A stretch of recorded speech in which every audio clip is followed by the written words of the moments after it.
Semua pujian manusia tak kuhiraukan, karena tak ada satupun yang dapat gantikan.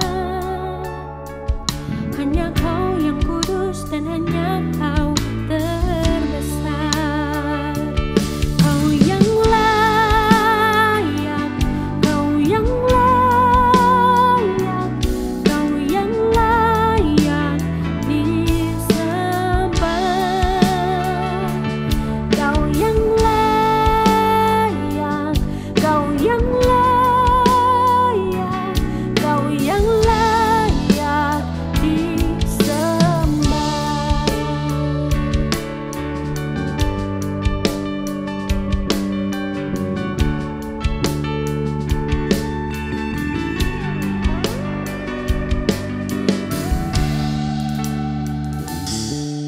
Kau dekat dengan semua yang memanggilmu. Betapa besar dan mulianya karyamu. Sungguh tak ada satupun yang dapat gantikan. Kini ku angkat tanganku dan ku bersorak. Kau yang layak, Kau yang layak, Kau yang layak disembah. Kau yang layak, Kau yang layak, Kau yang layak disembah. Kau yang layak, Kau yang layak, Kau yang layak disembah. Kau yang layak, Kau yang layak, Kau yang layak disembah. Kau yang layak disembah.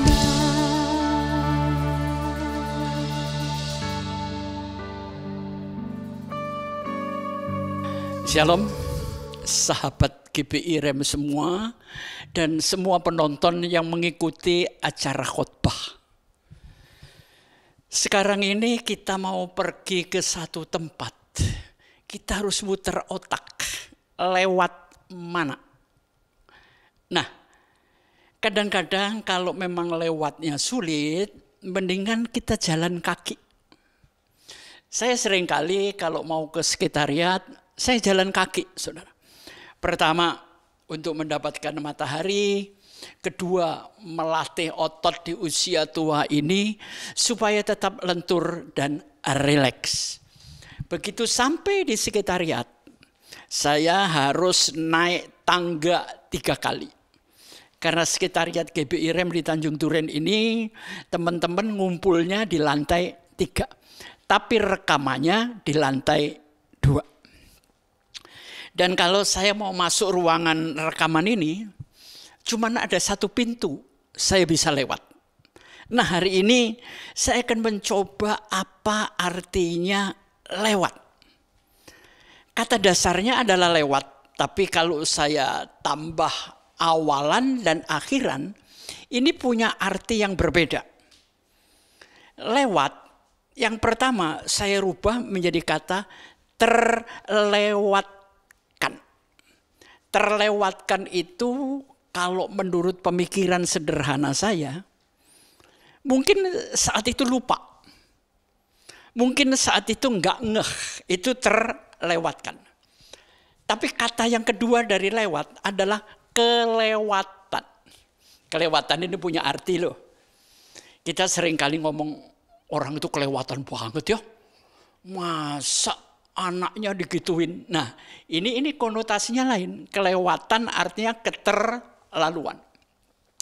Tapi ada juga kelewatan ini kalau dihubungkan, dikaitkan dengan jalan, artinya kita enggak ngeh bahwa tempat yang akan kita kunjungi sudah kita lewati. Dan lewat untuk kata ketiga artinya melewati, menjalani. Nah, baik, sahabat semua, saya meneliti di dalam Alkitab, kata lewat ini punya sesuatu yang sangat dalam. Kalau yang pertama, kata lewat, saya akan bacakan terdapat di dalam kitab Keluaran. Yang bedanya nanti sangat-sangat berbeda dengan kata lewat yang kedua. Di dalam kitab Keluaran pasal yang ke-11 ayat 13 bunyinya begini. Dan darah itu menjadi tanda bagimu pada rumah-rumah di mana kamu tinggal. Sekarang perhatikan. Apabila aku melihat darah itu, maka aku akan lewat daripada kamu. Jadi tidak ada tulah kemusnahan di tengah-tengah kamu apabila aku menghukum tanah Mesir. Di sini kata lewat ini menjadi tanda yang sangat mengerikan. Nanti saya akan jelaskan. Itu kata lewat yang pertama. Sekarang saya akan membicarakan dua kata lewat lagi. Ini inti pembahasan kita yang terdapat di dalam Injil Yohanes. Ya, saya akan buka Injil Yohanes pasal yang ke-9 yang bunyinya begini. Kadang-kadang kalau kita membaca nggak teliti, ya kelewatan itu firman. Terlewati dan lewat gitu aja.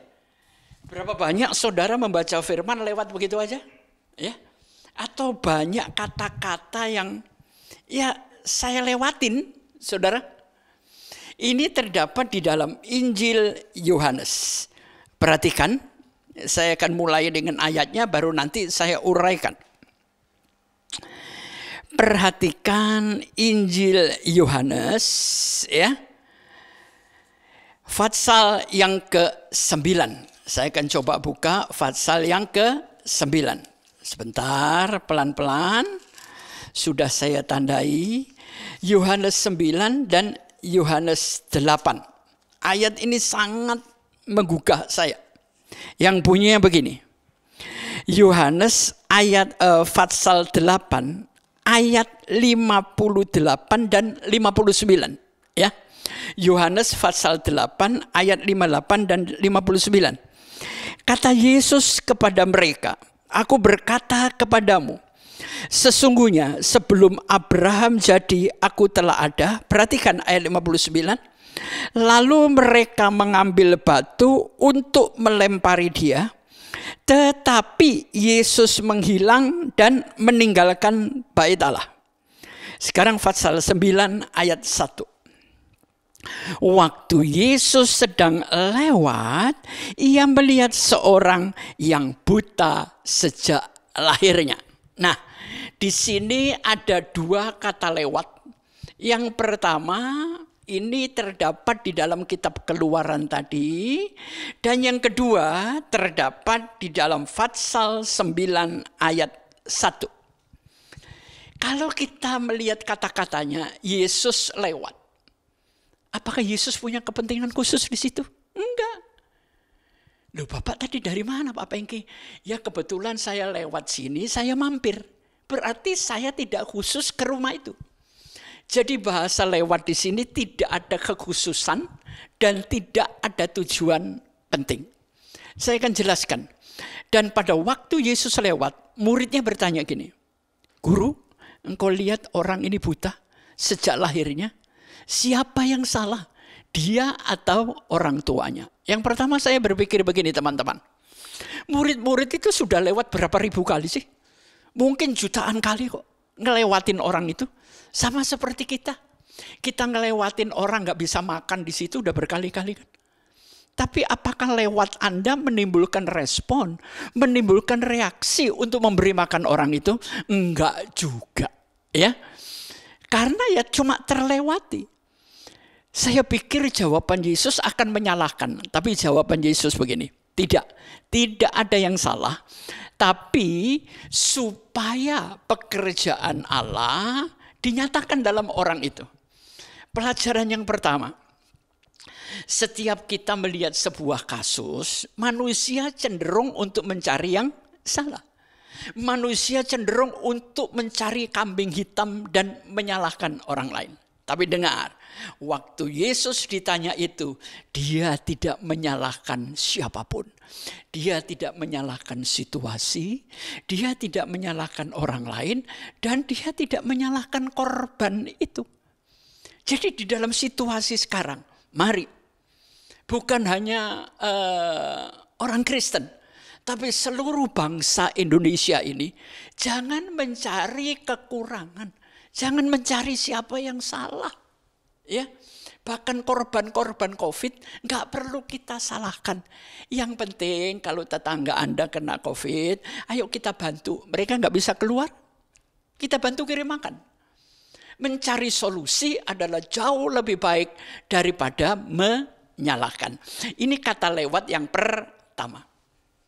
Yesus lewat berhenti untuk menghampiri dan menyembuhkan. Perhatikan ya. Tadi Yesus lewat diinterupsi oleh alam. Orang ini berteriak lirih aja. Jadi Yesus berhenti menghampiri dan menyembuhkan, tidak menyalahkan. Anda lewat dari rumah ke kantor berapa juta kali? Pernahkah Anda berhenti? Nggak usah berhentilah mobil atau sepeda motornya. Berhenti berpikir yang lain, berhentilah untuk melihat sesuatu. Kenapa ya? Pengemis di sini setahun yang lalu nggak sebanyak ini. Kenapa di dalam jalan ini sekarang lebih banyak? Kita harus berhenti memikirkan diri sendiri. Kita harus berhenti menumpuk kekayaan. Tapi sekarang saatnya kita menghampiri untuk berbagi. Kira-kira setuju nggak teman-teman? Ya. Tapi sekarang saya ngeri waktu saya cocokkan dengan Yohanes 8 ayat 59. Lalu mereka mengambil batu untuk melempari dia. Dia di sini huruf besar berarti Yesus. Tetapi Yesus menghilang dan meninggalkan bait Allah. Aduh, ini kalimat ngeri saudara. Bagaimana kalau Yesus meninggalkan gereja? Kira-kira gimana? Ada kesaktian di sana? Ada urapan? Ada kesembuhan? Ada sukacita? Nah saya khawatir kita berdoa supaya Tuhan hadir, malah Yesus meninggalkan gereja kita. Kenapa dia meninggalkan? Karena dia dilemparin batu. Kita memang sekarang nggak ngelempar batu, saudara. Tapi sekarang kita mengelempar kesalahan, lepas tanggung jawab, ya, melempar fitnah, melempar gosip, melempar kesalahan. Di sini yang kedua, Yesus berhenti untuk meninggalkan. Cobalah jadi gereja seperti yang pertama. Yesus berhenti, menghampiri, menyembuhkan, dan terjadilah mujizat. Tapi yang kedua, Yesus berhenti, dia kaget, dan kemudian meninggalkan. Saudara pilih yang mana? Saya berharap gereja GBIRM ini Yesus berhenti, diam sejenak, menghampiri jemaat, menghampiri pendeta, pembicara, Pak Gembala, dan kemudian menyembuhkan dari kekurangan yang ada. Bahasa sehari-harinya gini, yang satu lewat untuk mendatangi, yang satu lewat untuk meninggalkan. Di sini saya melihat keberpihakan Yesus. Dengar ya. Di sini saya melihat ada keberpihakan Yesus. Berpihak kemana? Ternyata Yesus lebih menyukai hidup sehari-hari yang terbuka terhadap kebaikan ilahi. Ya, sekali lagi saya ulangi. Yesus menyukai hidup sehari-hari yang terbuka terhadap kebaikan ilahi. Ini bicara perilaku. Jangan sampai kita beragama teriak-teriak ayat Alkitab, ya. Tapi membuat orang tidak nyaman dengan Anda. Di mana Yesus hadir, selalu terjadi perubahan menuju yang lebih baik. Yang kedua, bahasa sehari-harinya begini.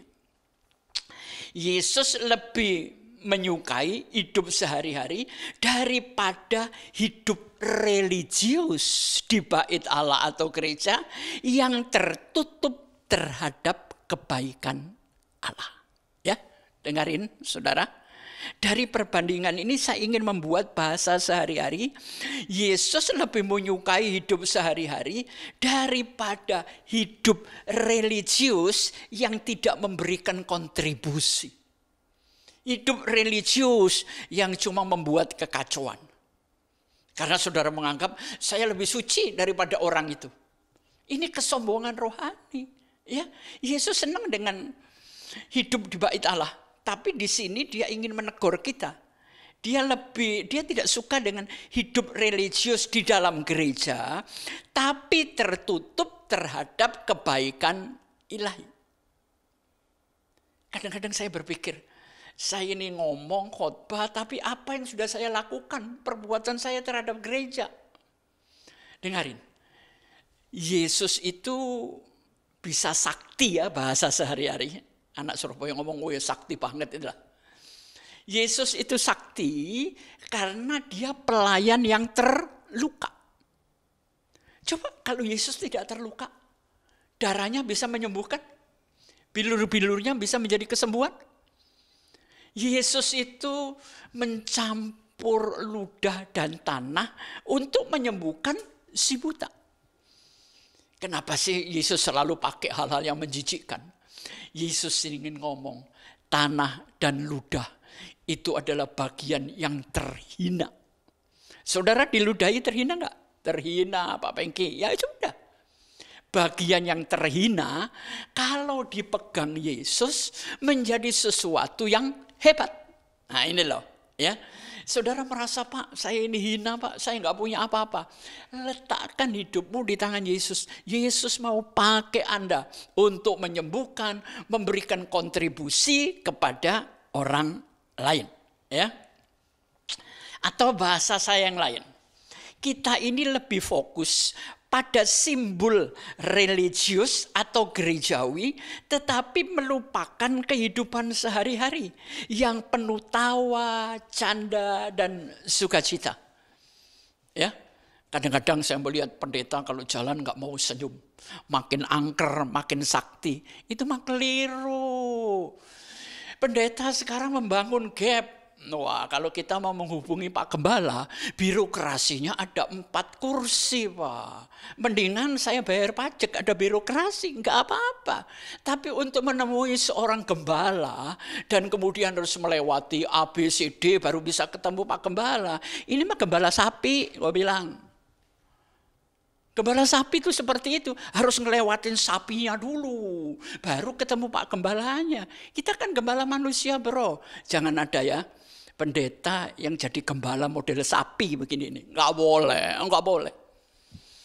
Yesus itu kapanpun bisa ditemui.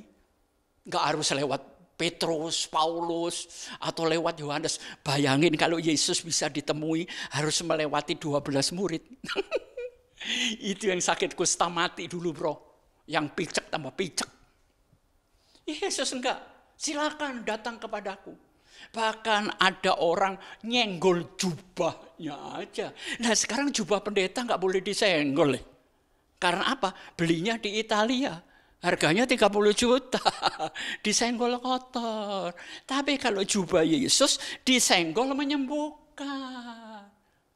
Terus jubah yang saya pakai jas ini. Ini hanya etika. Sorry ya. Ini hanya etika. Ini kepalsuan buat diri saya. Kalau mau tahu saya, jadi tetangga saya 6 bulan. Kalau mau tahu tentang saya, tanya pembantu saya. Itu keaslian, Pak Pendeta. Ya, jangan sampai jubahmu nggak boleh disenggol. Waduh, hati-hati. Jubah Yesus itu disenggol oleh perempuan najis. Jadi jangan sampai pendeta itu ada ring 1, ring 2, enggak boleh, bro. Kita itu hamba Tuhan, ya. Jadi kita ini ternyata lebih fokus kepada simbol religius atau gereja, tetapi melupakan kehidupan sehari-hari yang penuh tawa, penuh canda. Coba Anda lihat, Yesus di bait Allah berapa kali sih? Yesus itu anak jalanan loh. Dia anak jalanan, dia pemuda jalanan. Tapi pemuda jalanan yang dipakai Tuhan. Jangan sampai kita di gereja kelakuannya kayak jalanan. Nah, terbalik-balik kan? Nah, perhatikan. Jadi di sini saya melihat lewat itu sesuatu yang penting. Kamu melihat, tapi tidak melihat. Tidak terlihat lah. Sekarang saya coba kembali kepada Kejadian, ya, Fatsal 12 ayat 13. Waktu itu Tuhan sudah mencapai puncaknya dan dia berkata, malam nanti aku akan melewati tanah Mesir. Setiap kusen pintu depan harus dilaburin dengan darah. Karena pada saat malam aku lewat, aku melihat ada tanda darah, maka tidak ada kematian di dalam rumah itu. Percayalah sahabatku, dunia ini mati sekali. Kalau Kristen itu mati 2 kali, hidup sekali. Ya. Jadi kita waktu mati, tapi waktu dilahirkan kembali, kita diperbarui. Sudahkah ada tanda daun zaitun? Sudahkah ada tanda darah anak domba? Jadi kalau kita ini Allah itu bukan melihat kita bisa baik. Allah itu melihat Yesus. Saya kasih contoh. Satu hari saya pulang kerja. Ini hujan, saudara. Tahu-tahu saya melihat ada 3-4 anak kecil. Itu loncat-loncat di atas sofa saya. Kakinya kotor, saudara. Kira-kira kalau Anda menemui situasi seperti itu marah enggak? Marah. Tapi ternyata anak saya juga ada di situ. Dia loncat-loncat tertawa gembira. Jadi saya tidak marah bukan karena teman anak saya. Karena anak saya. Demikian juga Bapa di sorga. Bapa itu mengampuni kita bukan karena kita. Saudara, amal baik itu berapa sih? Kalau misalnya kita masuk surga dengan amal baik 5M, gua nggak punya duit. Ya kan? Bagaimana dengan kalangan bawah? Apalagi saat pandemi, ekonomi nyungsep, nggak ada yang masuk surga, saudara. Ya kan? Tapi Tuhan itu luar biasa. Dia melihat Yesus sama seperti saya melihat anak saya. Saya nggak jadi marah kepada mereka. Jadi di sini saya melihat Allah melewati tanah Mesir dan melewatkan kita, tidak mendapatkan kematian karena ada tanda darah. Perhatikan khotbah saya tentang daun kemarin. Tuhan tidak mau daun dari dibuat pakaian cawat, tapi Tuhan ingin mengenakan dari pakaian binatang. Selalu ada pengorbanan. Makanya jadilah pelayan yang terluka. Jangan jadi pelayan yang melukai. Itu enggak baik, saudara. Ya, melukai jemaat, melukai sesama pelayan, atau melukai keadaan. Janganlah. Pak Bengki, pelayanan terluka itu gimana sih? Pelayanan yang mau berkorban. Pelayanan yang siap jadi korban. Pelayanan yang merugi. Itulah pelayan yang terluka. Saudara perhatikan. Kapan Sakius naik pohon? Waktu Yesus lewat. Ya, Yesus lewat ini gimana sih Pak Pengki? Oke, saya ngerti kata lewat. Yesus lewat itu dengan cara gimana? Yesus lewat pada saat Anda membaca firman. Firman itu adalah Allah. Allah itu adalah firman. Di situ Yesus lewat. Atau yang kedua, Yesus itu ada di dalam kehidupan sesama. Jadi waktu Anda melihat orang butuh pertolongan, orang itu nggak punya duit, itu Yesus lewat. Saudara berhenti kalau orang kaya lewat sih. Apakah saudara berhenti kalau ada orang miskin lewat? Enggak, saudaranya yang lewat. Nah, ini banyak hal-hal yang janggal. Saya bukan orang baik, saudara.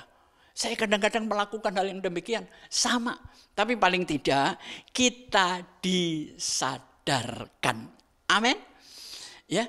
Jadi Allah lewat itu selalu membuat kebaikan, Allah lewat selalu ada mujizat, Allah lewat selalu ada kesembuhan, Allah lewat selalu ada kebaikan. Arti kesimpulannya apa? Setiap Yesus lewat ada kontribusi yang dia sampaikan. Itu bahasa sekulernya, ya.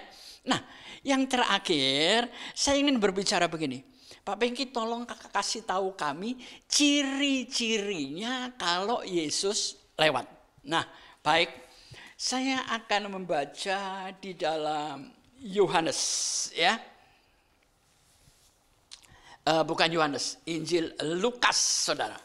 Ada temanya di atasnya, Lukas 24. Nanti kita baca ayat 28 sampai 33. Ini pembacaan terakhir.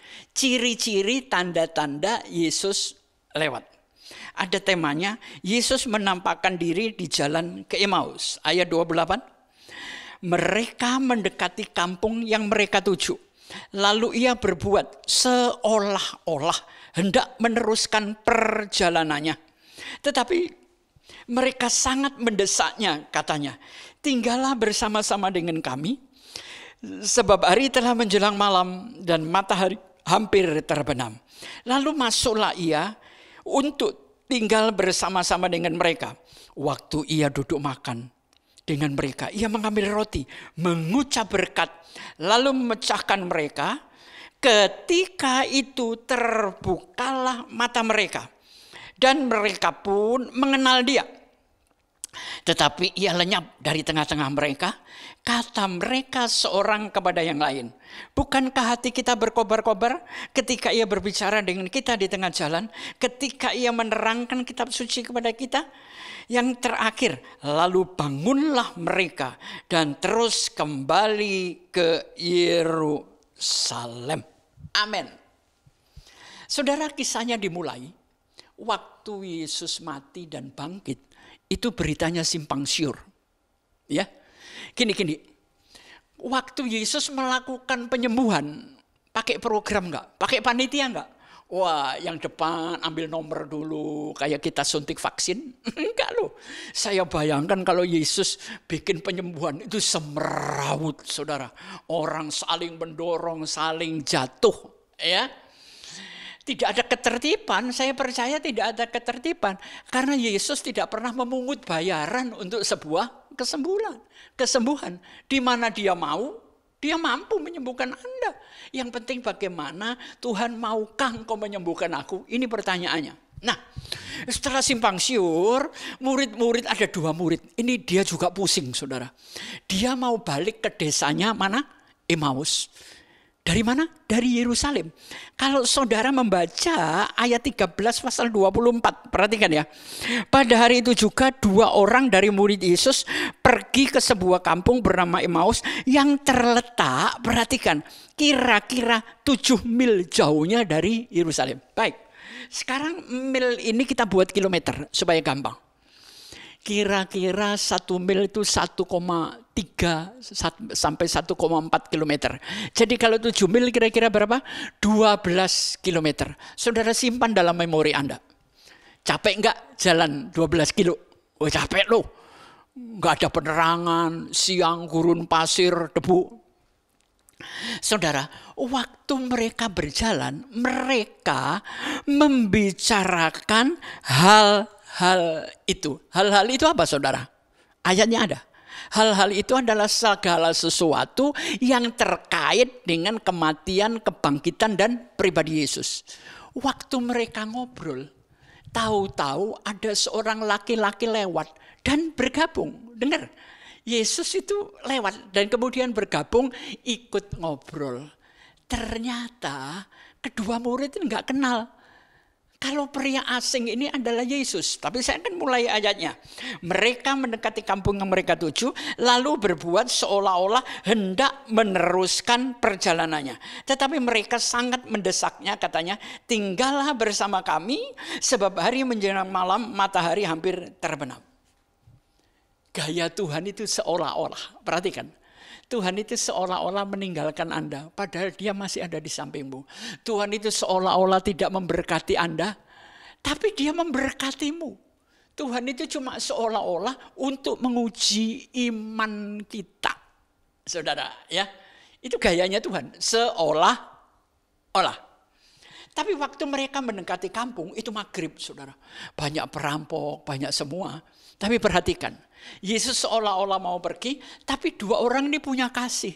Pak, kita kan sudah ngobrol. Bapak jangan pergi dulu, ini banyak-banyak ancaman di luar sana. Bapak tinggal di rumahku. Nah, sekarang gini, kalau seandainya saudara baru kenal seseorang, maukah Anda membawa orang itu ke rumah? Saya yakin nggak mau. Tapi saya tidak menyalahkan Anda, karena di Jakarta ini seperti TikTok, ya. Kenapa orang menjadi tidak baik? Karena banyak orang yang ternyata kelihatannya baik, tidak baik. Saya undang ke rumah, menghancurkan kehidupan saya. Jadi oke lah, nggak usah saling menyalahkan, kita cari solusi. Tapi di sini melihat dua orang itu punya kasih. Kalau nggak punya kasih, nggak mungkin dia akan memaksa Yesus, ya. Jadi perilaku mereka bagus. Waktu ia duduk makan, mereka mengambil roti, mengucap berkat, lalu memecahkannya dan memberikannya kepada mereka. Perhatikan, ketika itu terbukalah mata mereka. Saudara, kalau ada tamu yang mempersilahkan makan siapa? Tamunya atau yang punya rumah? Yang punya rumah, ya. Tapi ini hebat. Orang dulu itu sangat menghargai tamu. Yesus yang tidak dia kenal memimpin memecahkan roti. Dan waktu itu terbukalah mata mereka. Ingat khotbah saya tentang Daud? Siapa yang memberitahumu telanjang? Terbukalah mata mereka. Dan mulai hari itu Adam dan Hawa dipimpin oleh panca indera, bukan oleh rohnya lagi. Nah, setelah terbuka, Yesus hilang, saudara. Dia tidak bercokol di situ untuk menunjukkan aku Tuhan. Enggak, dia berbuat baik tanpa sebuah maksud kesombongan atau apa yang tersembunyi. Sekarang kita lihat cirinya. Kata mereka seorang kepada yang lain, bukankah hati kita berkobar-kobar ketika ia berbicara dengan kita di tengah jalan dan ketika ia menerangkan kitab suci? Saudara, kalau baca kitab suci, rohmu menyala enggak? Jadi waktu Anda membaca kitab suci, Pak Pendeta sering menjelaskan, hati saya berkobar-kobar, Pak. Itu namanya rema. Ini cirinya. Orang yang memiliki kesempatan melihat Yesus lewat, itu gairahnya tinggi, semangat, antusias, selalu berkobar-kobar. Sekarang yang kedua, lalu bangunlah mereka dan terus ke Yerusalem. Tadi perhatikan. Waktu dari Yerusalem ke Emmaus jaraknya berapa kilo, saudara? 12 kilometer. Begitu dia melihat Yesus, dia balik lagi ke Yerusalem. Artinya apa? Hidupnya nggak kenal capek untuk menyampaikan berita baik. Saudara sekarang gampang lelah nggak? Aduh capek Pak Pengki, udah capek di jalan, capek emosi, capek pikiran. Ketemu orang itu energi saya terkuras. Tapi perhatikan, ciri orang yang melihat Yesus lewat, hidupnya tidak pernah capek untuk berbuat kebaikan, menyampaikan berita kebaikan. Saudara, waktu saya berkhotbah menjadi pembicara, hati saya selalu berkobar-kobar. Gini ya, sorry, maaf teman-teman pendeta. Saya khotbah ini bukan cari duit, bukan. Tapi kalau dapat duit, ya puji Tuhan, kan gitu. Tapi tujuan saya bukan untuk cari duit. Saya itu terbeban bagaimana hidup teman-teman, hidup jemaat ini berubah, diberkati dan menjadi berkat. Jadi jangan sampai altar itu menjadi pasar. Tapi pasar marketing Anda harus ada altarnya. Altar itu mimbar. Ya. Sekarang orang khotbah kadang-kadang kayak nguber setoran. Ya. Khotbah 1 hari 10 kali. Saya pernah begitu. Tapi saya enggak nguber setoran. Tapi karena tugas. Ya. Enggak apa-apa kok. Saya senang teman-teman pendeta diberkati. Tapi hati-hati dengan tujuan utamanya. Tujuan utamanya itu enggak apa-apa. Kita khotbah dapat PK, haleluya, amin. Bisa menghidupi anak istri, ya. Bisa beli dasi, enggak apa-apa. Cuman kalau tujuannya itu salah, apa yang menggerakkan tujuanmu? Itu penting, ya. Jadi ciri-ciri, saya akhiri, ciri-ciri Yesus lewat yang pertama akan membuka mata kita. Bukan panca indera lagi yang memimpin, tapi kesadaran kita untuk bertuhan dan tentang Tuhan. Itu yang pertama, sadar akan dosa. Yang kedua, hati kita selalu berkobar. Pulang rumah berkobar, ketemu istri, ketemu anak, semangat, ya, ketemu kawan-kawan, selalu semangat. Jangan jadi orang Kristen ketemu, aduh hidup susah banget ya, hidup begini, hidup begitu, mengeluh aja, mengeluh tidak menyelesaikan persoalan Anda. Dan yang ketiga, bangun, ya. Lalu bangunlah mereka. Bangun itu artinya melek, saudara. Banyak kali mata kita buta. Melek, kemudian memberitakan kebaikan, melakukan kebaikan tanpa kenal lelah. Walaupun orang yang Anda baiki kadang-kadang enggak membalas kebaikanmu loh. Jujur aja, enggak, saudara. Tapi tetaplah berbuat baik. Ya bisa enggak bisa, itu urusan Anda, saya bukan hakim, ya. Dan yang keempat, mereka akhirnya waktu Yesus dipersilahkan memimpin makan malam. Jadi kalau pimpinan kita serahkan kepada Tuhan, mereka tadinya dia tidak kenal. Begitu Yesus memimpin, mata mereka melek secara pribadi, mengenal pribadi Yesus. Jadi cirinya Yesus lewat. Bukan Anda yang memimpin hidupmu, tapi Tuhan yang memimpin jalan hidupmu. Dan yang terakhir, yang kelima, terjadilah satu kata, change. Perubahan. Berubah, sembuh, berubah, pulih, berubah, untuk berubah, saudara, menuju kepada kehidupan yang lebih baik, ya. Jadi di sini saya melihat Yesus itu lebih suka jadi orang jalanan, ya. Dia nggak pakai jas, dia nggak pakai semuanya. Dia suka hidup di jalan, saudara, tidur bersama orang lain, melihat orang-orang yang menderita. Itulah yang dimiliki oleh Madam Teresa. Hati-hati, Tuhan memberkati Anda dengan gereja besar, tapi tunjukkan kebesaran pribadi Anda. Tunjukkan Allah yang besar di dalam hidup Anda. Itulah kata-kata lewat. Artinya, jangan kelewatan, jangan terlewatkan. Apapun di mana Anda lewat, lihatlah banyak hal yang bisa Anda berikan kontribusi. Nah, baik. Sekarang akan saya jelaskan secara gambar, ya. Saudara, orang buta itu sembuh. Itu namanya momentum. Ya, di gambar pertama momentum. Momentum itu paling terjadi sekali atau 2 kali dalam hidup Anda. Bom atom itu momentum. Kalau nggak di bom atom, Jepang merajalela, nggak menyerah.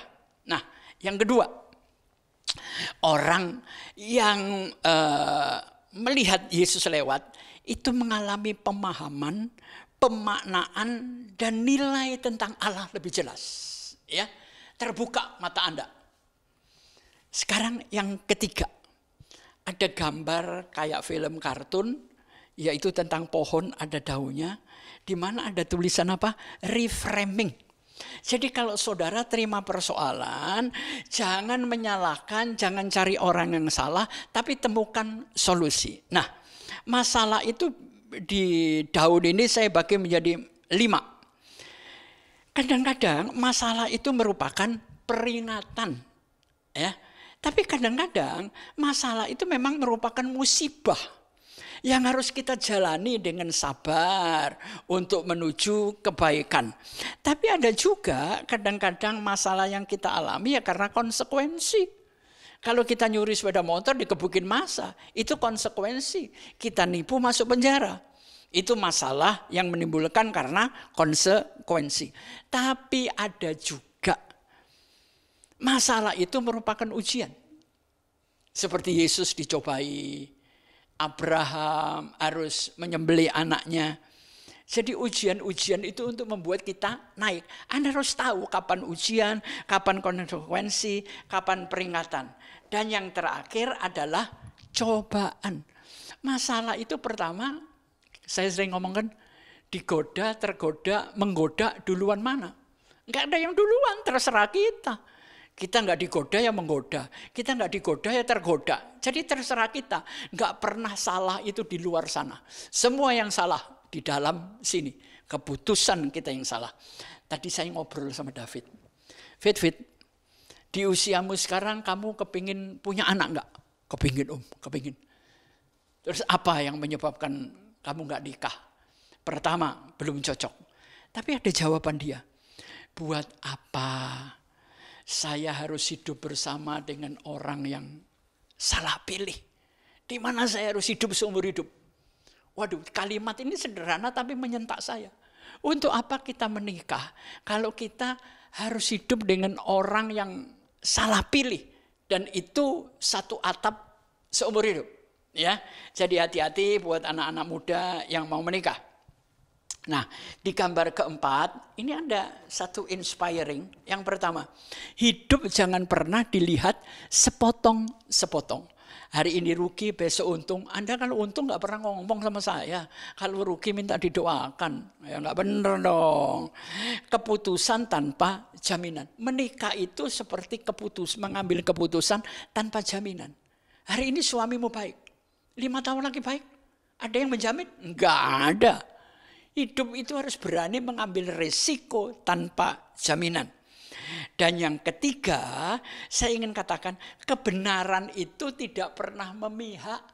Dia tidak pernah berpihak kepada orang kaya, orang miskin, orang Cina, orang Jawa, orang Madura. Tidak, kebenaran itu independen, dia selalu berdiri sendiri.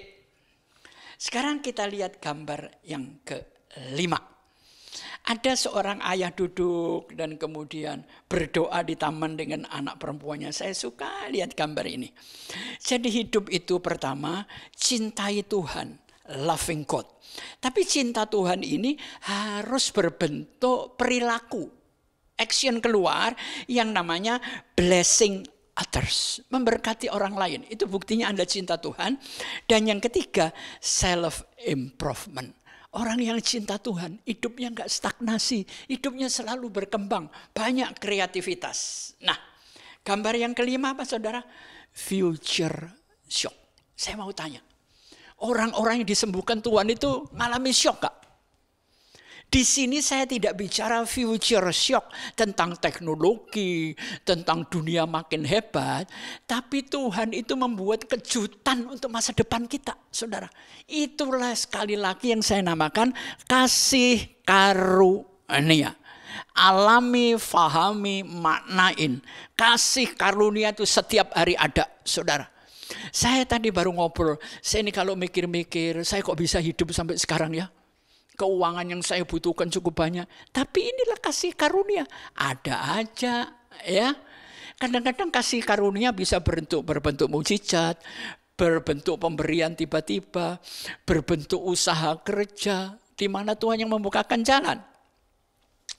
Kalau Anda sudah bisa melihat future shock, maka gambar yang ketujuh apa saudara? Making hope happen. Saudara punya harapan nggak hari ini? Abraham tidak ada harapan, tapi tetap berharap. Oh, saudara sakit apapun, teman-teman yang mungkin hari ini di rumah sakit atau isolasi mandiri atau sakit apapun, jangan biarkan harapan itu hilang. Ya, saudara, sebelum saya akhiri ada satu cerita. Ada seorang raja sudah tua, sebelum meninggal dia panggil ketiga orang putranya. Terus ketiga putranya dimasukkan ke dalam satu ruangan. Saudara. Ruangan itu gelap. Ya, kosong. Dan sang ayah ngomong, siapa yang bisa memenuhi ruangan ini sampai tidak ada 1 milimeter persegi tembok lantai yang kosong, engkau menggantikan aku. Dan aku kasih modal $250. Engkau boleh membeli apapun. Wah, yang pertama dia beli jerami, saudara, jerami kering. $250 kalau dibelikan jerami kan, waduh, berapa truk, saudara. Ayahnya disuruh masuk, tapi dia masih menemukan banyak tembok yang tidak tersenggol dengan ujung jerami. Dia gagal. Anak yang kedua membeli apa? Dia membeli daun-daun kering. Dimasukkan ke situ. Kelihatannya penuh, saudara. Waktu ayahnya memeriksa, di lantai masih banyak yang tidak tersentuh dengan daun kering. Sekarang tinggal anak bungsunya. Nak, gimana kamu? Ayo ayah masuk ke ruangan ini. Masih gelap, saudara. Loh, lah kok kosong? Kamu ngerti nggak maksud ayah? Ngerti, sebentar ayah. Dia beli lilin cuma $20, saudara. Sama korek. Terus kemudian dia nyalakan. Perhatikan ayah. Dia nyalain lilin itu. Cet. Coba ayah lihat di mana yang tidak tersentuh oleh cahaya lilin. Ayahnya kagum. Engkau hebat, nak. Engkau hebat. Engkaulah yang menggantikan aku. Jadilah cahaya. Maka engkau akan mendapatkan takhta. Ada cahaya ilahi, ada Roh Kudus di dalam hidupmu. Nah, untuk membuat making hope happen, harapan itu terwujud, yang ke-8 ada gambar wanita kayak berdoa, ada tulisan design your hope. Jangan berharap yang enggak-enggak, jangan berkhayal, saudara. Harapan yang realistis, harapan yang ada wujudnya, harapan yang perlu waktu, ya. Jadi kita harus mendesain kembali. Dan yang terakhir sebelum kita berpisah, perhatikan. Di sini ada gambar bulatan. Di bawahnya ada tulisan, how do you see your life? Bagaimana Anda melihat kehidupanmu? Di tengah roda besar ini ada tulisan, wheel of life. Makanya roda kehidupan ini muter. Yang kaya jangan sombong. Yang miskin gak usah putus asa. Roda ini muter. Ya, tapi kadang-kadang Pak, saya dari punya uang jatuh ke bawah, terus rodanya berhenti. Ya yang sabar, rodanya mesti diperbaiki dulu. Nah, wheel of life ini terdiri dari apa? Perhatikan, yang pertama adalah mental. Sekarang ini orang diperlukan mental karakter yang agility, ya, yang tangguh. Kalau mental kita jeblok hidup ini. Kedua, kita juga butuh finansial. Gimana hidupmu dengan finansialmu? Yang ketiga, personal development. Bagaimana pribadi kita berkembang menuju ke arah yang lebih baik. Belajar, dan belajar. Tunggu kesempatan dari Tuhan. Yang keempat, health. Kesehatan kan? Saat sekarang ini pemerintah habis berapa triliun untuk ngurus kesehatan. Jadi jangan main-main dengan kesehatan. Ya aduh ngeri, saudara. Yang penting sehat. Terus kemudian warna kuning, apa? Spiritual. Bagaimana hubunganmu dengan Tuhan? Sekali lagi, Kristen bukan agama. Kristen adalah hubungan pribadi orang yang percaya kepada Yesus. Setelah spiritual, ada sosial, saudara.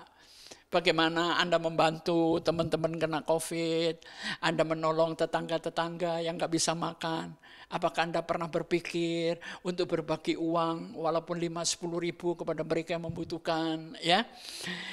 Terus dua yang terakhir, family. Ya, family adalah tempat pemenuhan, bukan pencapaian. Saya berharap keluargamu sehat, anak-anak diberkati dan hidup dalam cinta kasih Tuhan. Dan yang terakhir apa? Career. Karir ini juga harus dijaga. jangan berakin piring nasimu. Artinya apa? Pekerjaanmu jangan Anda hancurkan sendiri. Karena kurang tanggung jawab, karena males, karena korupsi, karena macam-macam. Jangan, saudara. Ya, inilah roda kehidupan yang memutar. Kadang-kadang karier di atas, kesehatan di bawah. Kadang-kadang family di atas, spiritual di bawah. Tapi semuanya muter. 100% untuk Tuhan, 100% untuk pekerjaan, dan 100% untuk keluarga. Jadi gimana?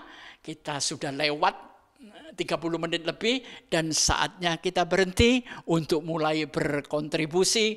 Tuhan memberkati.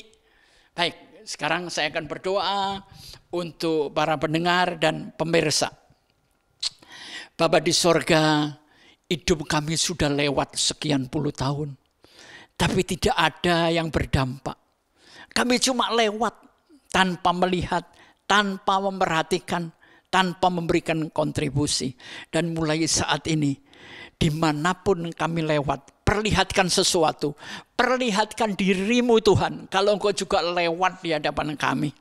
Dengan kobaran, dengan semangat, dengan kesadaran seperti 5 ciri yang hamba-Mu bicarakan tadi. Hamba berdoa untuk yang sakit Tuhan sembuhkan, yang kekurangan Tuhan berkati, yang sudah diberkati, jagai hidup tetap lurus dalam firman-Mu. Hamba serahkan GBI Rem ini ke dalam tangan-Mu dengan segala masalah dan persoalan, semua jemaat dan pengurus, gembala sidang kami, Pastor Paulus, keluarga, dia punya beban yang berat, tapi Tuhan tetap menyertai. Kalau Tuhan yang angkat berat itu diangkat oleh Tuhan, maka kami semua berjalan dengan sukacita dan tawa. Berkati David yang merekam bersama semuanya, teman-teman di Sekaria, Tuhan berkati. Pertemukan kami di minggu yang akan datang.